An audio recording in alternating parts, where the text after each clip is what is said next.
It is so incredibly bad. We're going to start with secant and cosecant. So, because sine is the graph that I drew first, let's now look at cosecant, which is 1 over sine.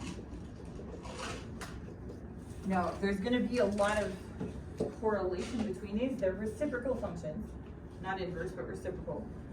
So, the first thing, anywhere sine equals 0, I have division by 0. I have a problem. So let's go ahead and do this in green. So my domain, off the bat, is the same as the x-intercepts of sine. So remember we got x-intercepts of sine, any multiple of pi. Now, wherever my sine equals 0, wherever those x-intercepts are from the original function, I now have division by 0. So my domain is that x cannot equal any multiple of pi.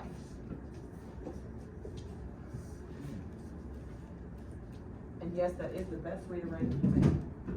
If you would like the formal set notation version of that, you just let me know. I'll be happy to do it. So what that functionally means is that these are vertical asymptotes.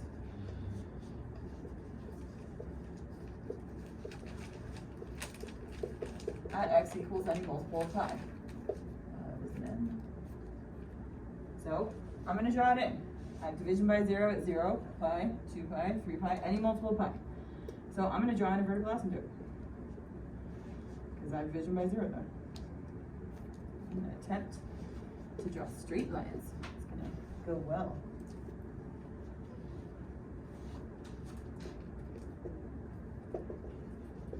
What does the little e mean again? Is an element of.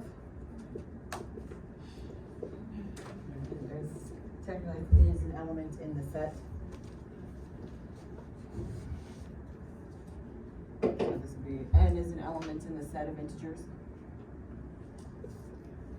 Or to put it less obnoxiously, it's an integer. Okay, I have vertical asymptotes anytime I have division by 0. Now, I'm going to kind of think about, well, what's 1 over sine at each of these points? So I'm going to start with the easy points.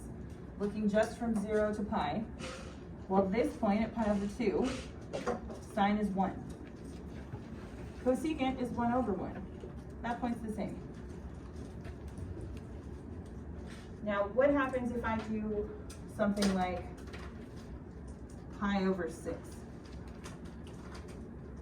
The sine of pi over 6 is 1/2, which means that cosecant of pi over 6 is 1 over 1/2, which 1 over 1/2 inverts it. It is the inverse of sine, so instead of 1 over 2, it's 2 over 1. So at pi over 6, my function jumps up to 2. If you want to plot that point. It also means that at 5 pi over 6, I get 2. Because that's how sine works. But pretty much all of these values get flipped. So if I have this point getting really, really close to pi, as that angle gets closer and closer and closer to pi, my sine value gets smaller and smaller and smaller. And if I get like 0.000001, 1 over that is 1, however many zeros I said, billion, something like that. It gets huge. So all of these 1 over something really close to 0 goes off to infinity.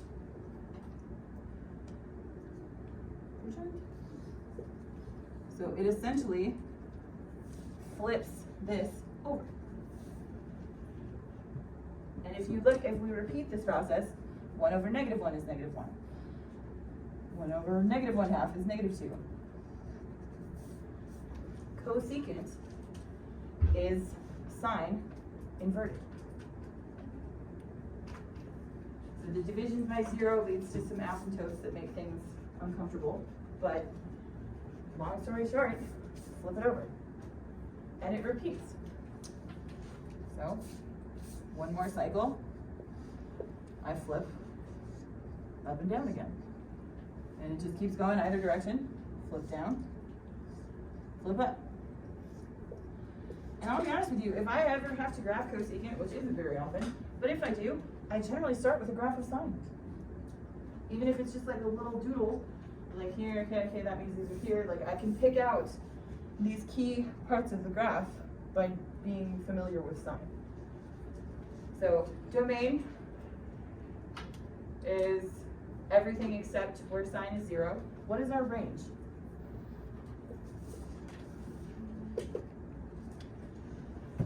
This one's kind of interesting. The range of sine is from -1 to +1. The range of cosecant, 1 over sine, is that, everything except that, basically. We go from -infinity to -1. We include -1. And then we skip over -1 to 1 and go from 1 to infinity. So it's everything except -1 to 1. It's the inverse range. It's odd, but there you have it. It's still periodic. Our period is still 2 pi, just like sine. There's no amplitude to speak of. Amplitude is pretty specific to sine and cosine. Even like tangent doesn't have amplitude. That's specific to sinusoidal, which is sine and cosine. Okay, what else did we have? Domain, range, amplitude, period, midline. We kind of have a midline. It's still 0. It's symmetric around 0. I don't think I've ever heard a midline referred to in terms of cosecant and secant, but we still technically have one. Anything else? Period. There are no zeros. There are no intercepts. Period. Yeah, we've got. So yeah, that's about it. That's cosecant, 1 over sine. It's ugly and terrible. You don't have to graph it very often, but if you do ever have to graph it, pretty much do this. No sine, like basically my advice, long story short, be really good at sine and cosine, and then you can use that to figure out everything else. Like, be besties with sine and cosine.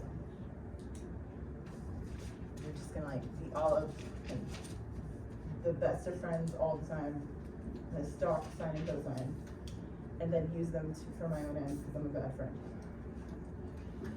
Alright, secant, almost exactly the same. Except we're shifted. Right? So, I'm dating him. So now, secant is 1 over cosine. So my domain is everything except where cosine equals 0. So x cannot equal any multiple of pi over 2. And that correlates to vertical asymptotes.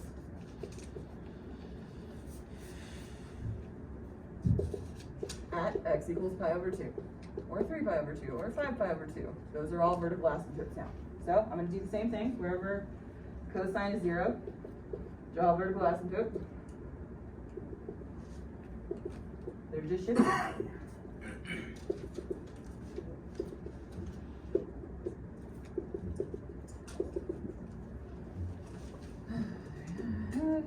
Three pi over 2. Okay. Oh, it's still odd. That's a good one.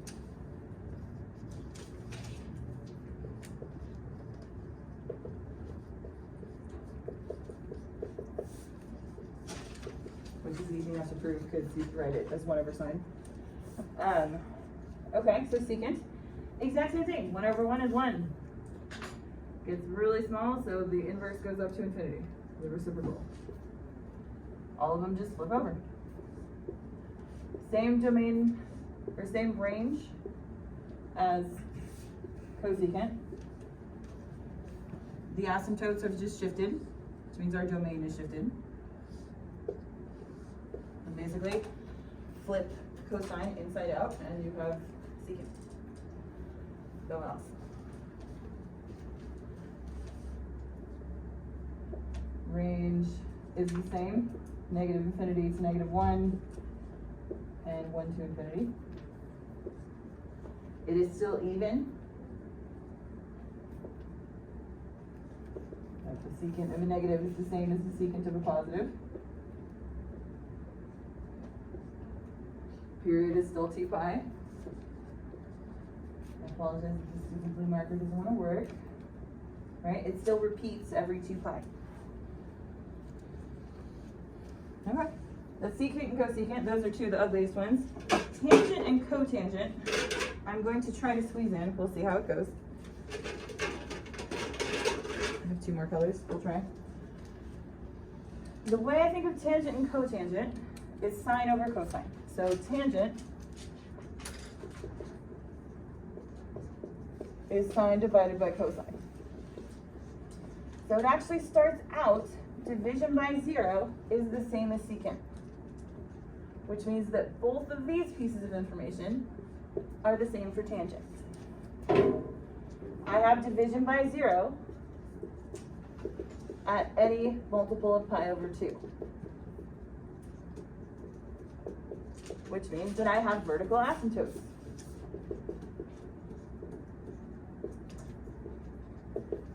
At x equals pi over 2 and every pi of that. Okay. So I'm going to draw a small version of this so I can try to fit tangent and cotangent. So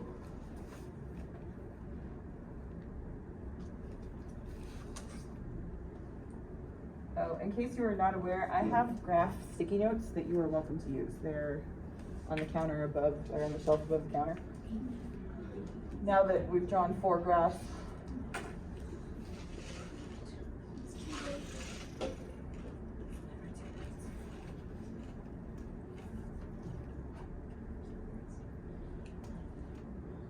okay, so anywhere I have pi over 2, just like with secant, I have a vertical asymptote, because I have division by 0 there.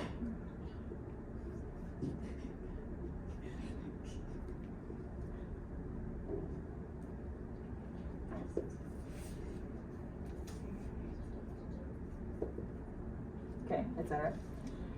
Now it gets a little bit trickier. I have sine divided by cosine. So I'm going to look at the original sine and cosine functions here. 0 is probably the easiest point. Any multiple of pi, I have 0 divided by 1 or negative 1. So sine is always going to be 0 at a multiple of pi. Cosine will always be 1 or negative 1. So at the pi's, I have 0. 0 over 1 or 0 over negative 1. So at all the multiples of pi, I have a 0. I have a root. So x-intercepts are going to be the same as sine. Any multiple of pi. Okay. Now it's really a matter of what's happening in between. So I'm going to look from negative pi over 2 to positive pi over 2. Let's start with that one. Negative pi over 2 to positive pi over 2, sine goes from negative 1 through 0 to positive 1. So I have negative 1 getting close to 0, 0, positive 1. What's happening to cosine from negative pi over 2 to pi over 2? It goes from 0 up to 1, back down to 0. So let's move out from, let's go from negative pi over 2. Negative pi over 2 sine is negative 1, easy. Cosine is 0. So I have, as I get close to pi over 2, a negative number divided by a positive number getting close to 0. This is the negative divided by a positive. It goes off to negative infinity. Likewise, from 0 to pi over 2, I have a positive number divided by a positive number. It's also going to positive infinity.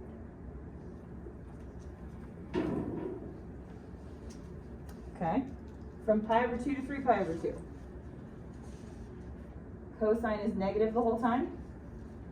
Sine is positive and then negative. So, negative divided by positive, negative divided by negative. Negative divided by positive, negative divided by negative. The domain of tangent is pi. It repeats every pi. This distance is pi. So once you have one period, repeat.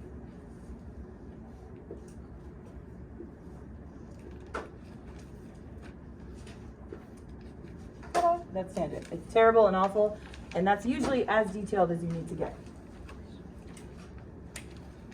Intercepts and asymptotes are pretty much the main thing you need, and direction and behavior essentially.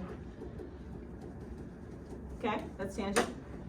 Domain, we've already said, what's the range?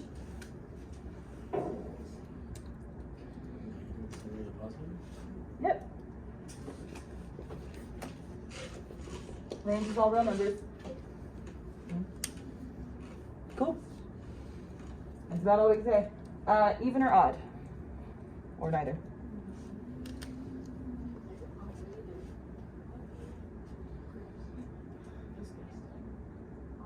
It's odd.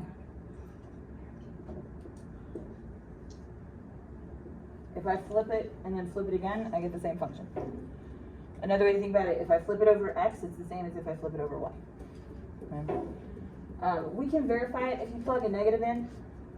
If I do tangent of negative x, that's the sine of negative x over the cosine of negative x. Sine of negative x is negative sine because sine is odd. Cosine of negative x is cosine of x. This equals negative tangent. I apologize that I ran out of room. So negative tangent equals the tangent of a negative. Check. That may or may not be something helpful to have in your notes. Probably not, so you might want to skip it. All right, last but not least, cotangent, which I will do in brown.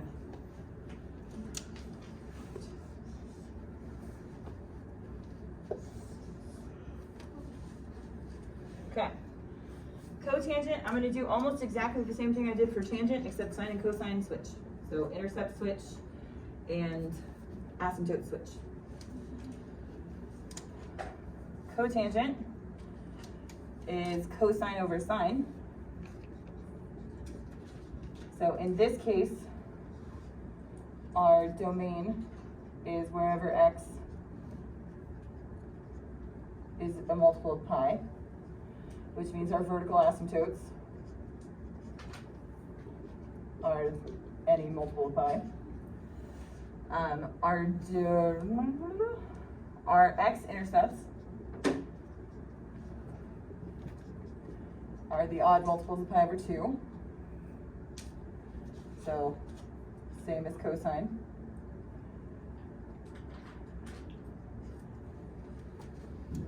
Our range will still be infinite, but let's look at what happens to the graph.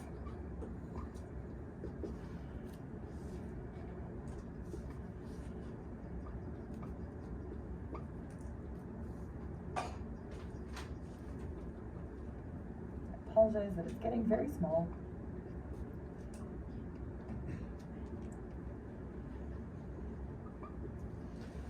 Okay. Now we have division by 0 at multiples of pi. Okay.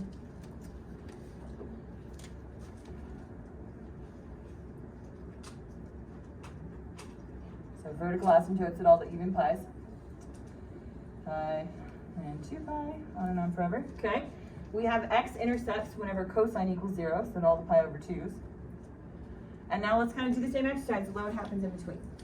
From 0 to pi, cosine is positive and then negative. Sine is always positive. So that means from 0 to pi, we are positive and then negative. It is the same general shape as tangent. It is shifted and flipped.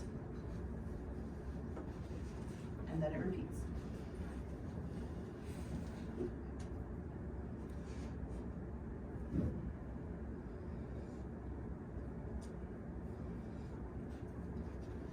No. Range is still all real numbers.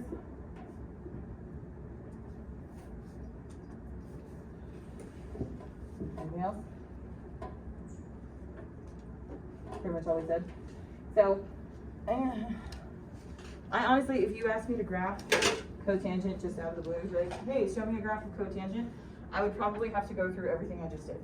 What's the period? 2 pi, or pi, I'm sorry. I knew I was missing something. Thank you, Katie.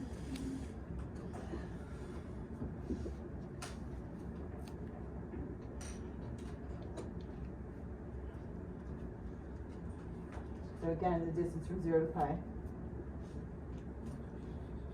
is how long it takes to repeat. Okay, well, cool. Squeezed a lot onto that board. It literally has all 6 functions: sine, cosine, cosecant, secant, tangent, and cotangent. Now let's talk about their inverses.